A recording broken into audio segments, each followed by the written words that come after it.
로마서 9장 13절 같이 보시겠습니다.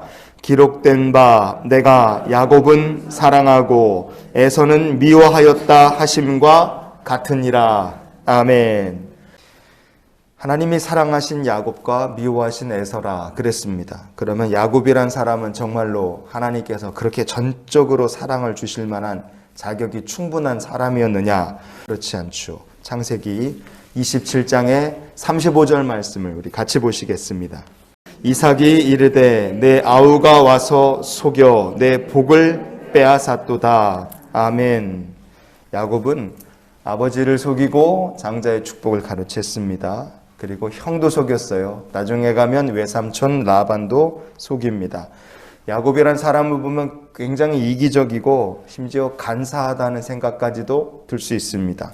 그러나 하나님께서는 그런 야곱을 사랑하셨어요. 심지어 야곱에게 이렇게 말씀하셨습니다. 창세기 28장의 15절 말씀을 우리가 이어서 보시겠습니다. 내가 너와 함께 있어 내가 어디로 가든지 너를 지키며 너를 이끌어 이 땅으로 돌아오게 할지라 내가 내게 허락한 것을 다 이루기까지 너를 떠나지 아니하리라 하신지라. 아멘. 형과 아버지를 속이고 외삼촌 집으로 피신해가는 야곱에게 하나님께서 찾아오셔서 베델에서 그를 만나주신 겁니다. 그리고 야곱에게 은혜의 사닥다리를 딱 보여주시면서요. 너와 함께 있겠다. 어디로 가든지 너를 떠나지 않겠다. 너를 지키겠다. 너를 이끌어 이 땅으로 다시 돌아오게 하겠다. 하나님께서 이렇게 약속을 주셨어요. 그 후에 하나님께서 야곱을 어떻게 인도해 가셨습니까? 야복 강가에서 친히 야곱을 붙들고 믿음의 훈련을 시키셨어요. 그 이후로 계속해서 야곱이 하나님 한 분만 바라보도록 하나님께서 그를 훈련시키셨습니다. 우리가 야곱과 에서 이 두 형제 이야기를 보며 두 사람을 보면 무엇을 우리가 잊지 말아야 하겠습니까? 하나님께서 작정하시고 은혜를 베풀어 주시면 비굴했던 사람, 막 속이고 이기적으로 살았던 사람도 변하여 존귀한 자가 될 수 있다는 겁니다. 하나님께서 은혜를 베풀어 주시며 형도 속이고 외삼촌도 속이고 아버지도 속였던 사람이 하나님 앞에 진심으로 나아가는 자가 될 수 있다는 점입니다. 하나님 은혜가 나타날 때 야곱이 변해 이스라엘이 되는 것처럼 하나님의 은혜가 함께하면 비천하고 낮은 자도 변하여 영광스럽고 존귀한 나라 민족의 조상이 되고 하나님께서 큰 사람으로 세워주실 수 있음을 믿습니다. 왜냐하면 이것이 은혜에 담긴 능력이기 때문에 그래요. 사람을 바꿀 권세와 힘이 능력에 있습니다. 로마서 5장 20절과 21절 말씀을 우리 같이 보시겠습니다. 이는 죄가 사망 안에서 왕노릇한 것 같이 은혜도 또한 의로 말미암아 왕노릇하여 우리 주 예수 그리스도로 말미암아 영생에 이르게 하려 함이라. 아멘. 은혜가 없는 세상에서는요, 죄가 사망 안에서 왕노릇하고 다스리고 있었습니다. 그러나 은혜가 딱 나타나면 왕노릇을 하던 죄가 쫓겨나는 거예요. 그리고 하나님의 은혜이신 예수 그리스도가 나타나면 왕노릇하던 사망도 쫓겨나고 영생이 찾아오게 되는 줄 믿습니다.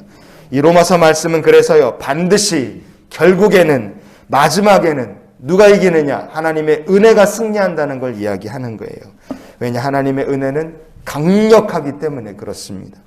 우리가 돌을 보면 이 돌이라는 게 깨지거나 박살이 날지언정 돌을 볼 때 돌이 녹아서 물이 될 수 있다, 그렇게 생각하기는 쉽지 않잖아요. 그런데 아무리 단단하고 큰 돌도 화강암 같은 암석도 1000도 이상 1400도 이렇게 가열을 하면 이게 돌도 녹아서 액체가 됩니다. 현무암처럼 아주 딱딱한 돌도요, 1700도 이상 고온에 이르면 이게 돌이 녹아서 액체가 됩니다. 그렇게 녹아내린 돌들이 있는 게 땅속에 있는 마그마죠. 철도 녹아서 물이 되고요, 이 유리도 녹아서 물이 될 수 있고 금도 은도 녹아서 물이 될 수 있습니다. 뜨거운 불이 임하면 그렇게 되는 거죠. 여러분, 하나님의 은혜가 강력한데 그 강력한 은혜가 임하면 완악했던 강도의 마음도 녹아내려서 하나님의 사람으로 변화됩니다. 하나님의 은혜가 있는 곳에 가장 낮고 천한 자가 변하여 존귀한 자가 되는 역사가 나타나요. 여러분, 하나님의 은혜가 그렇게 강력하기 때문에 그렇습니다. 게다가 하나님의 은혜가 영원합니다. 그 놀라운 은혜를 하나님께서 우리에게 지금도 베풀어 주고 계십니다. 그래서 우리가 오늘 이 한날의 삶을 이런 기도로 살았으면 좋겠어요. 오늘도 놀라운 하나님의 은혜로 살게 하여 주시옵소서. 하나님의 은혜는 인간의 모든 조건, 상황, 형편을 뛰어넘는 강함이 그 안에 있습니다. 하나님의 은혜는 그리고 영원합니다. 오늘도 그 놀라운 은혜를 힘입어 메마른 땅을 종일 걸어간다 할지라도 우리의 삶에 은혜 베푸실 주님만 바라보는 귀한 날이 되시기를 예수님 이름으로 축원을 드립니다.